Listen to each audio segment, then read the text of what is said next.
number of those smaller communities to make sure they get the word out. Most recently, Mayor McDonald in New Haven, through his Mayor's Youth Advisory Council, has put together a group of younger people, high school age people, to really push the word. They have done a bang-up job. They're putting together some mailers. They're going to be contacting people.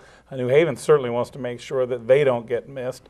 It's my understanding that in the time to come, they will make an appearance at the Fort Wayne Comets hockey game, and they will be launching T-shirts with census information to get people revved up to make sure that they are counted.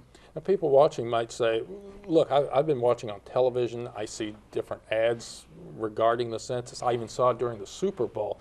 I mean, how much more can you get the word out? But there are pockets within Fort Wayne and Allen County that mass media doesn't necessarily always reach, or they may speak a different language than English, and these are areas of people that are important to make sure they're counted as well. Right, they're called the hard to count populations. Some, you know, believe it or not everyone owns a computer.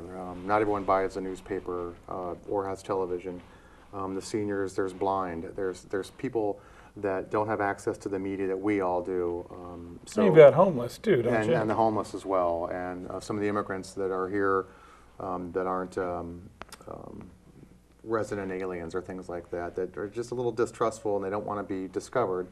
We have to make sure that all that we need from them is to fill this out and send it back in so that we can count them. And the same situation in the county. It's nothing wrong. It's just a matter of people who are in the rural areas, desolate areas, that you're trying to make sure they understand that this is not just a voluntary type thing.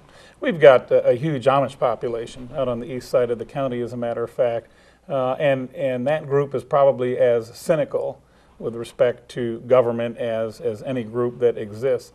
And education is terribly important in making sure that individuals understand that we're really not trying to pry. We're really not trying to find out personal information. As Dennis said, it's information that will remain confidential.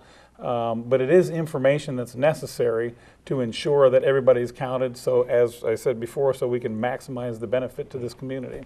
And Dennis, I think you kind of touched on this a little bit, but I mentioned this is not just a voluntary thing. You are expected to fill this out and send it in. Yes. What happens if someone doesn't? If you don't send it in, someone will knock on your door and say, "Hey, did you get the census form? We noticed you didn't send it back." Of course, you get a chance to fill it out and send it back, or the census taker could actually, or the enumerator that's there at your house could actually just do that information into a little computer type thing. But that is costly to the taxpayer. It costs a lot of money to send someone out because, you know, there's census takers now that are making $12 to $15 an hour that are going to have to, you know, go out and do that, and that will cost us money, cost us all money. I think, and I don't want to get into the other details. Sure. I think it's if you don't fill it out. I think there's a fine and a couple other different things.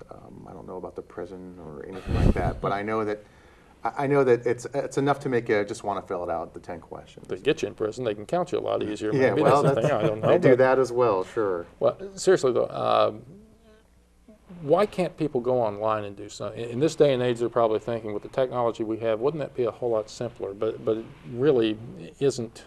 I know that they talked about doing it in 2010 online, and I still think there's too many security breaches of them getting the wrong information out. Or I know that a couple Congress offices got tapped into, and the CIA can even get tapped into. So that's something that they're going to be looking at for 2020.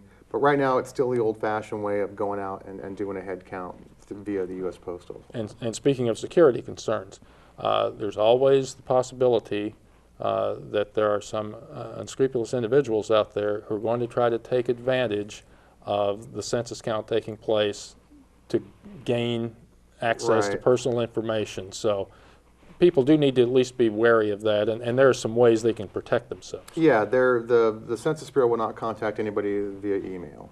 That's the first thing.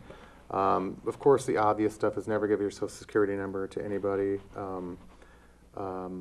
either through on the phone or whatever. There will be the scams and the fraudulence and the malfeasance of any of this type of volume when you're counting 300 million people. So you know they'll all have a badge, of course. It'll say U.S. Census Bureau, and they'll all have all the other little paperwork and things to show who they are, and the forms will have all the official government seals on them and things like that as well. So if you're not sure, you can always call the Census Bureau or go to Census. I think it's census.gov. Okay, so April 1st, April 1st. is the big day, right? It's called Census Day. And that's when we would like for everyone to hopefully Right. get their information in if they haven't sent it in If before. you haven't sent it in by then, you know, just try to send it in. Like I said, it'll take you about 10 minutes to fill it out. Just 10 questions. 10 questions. Dennis Donahue, Commissioner Nelson Peters, thanks for joining us. Thank you. Hopefully, if you folks get one of these in the mail, you'll be sending it back by April 1st. 10 questions in 10 minutes, important for our nation and important for your community as well.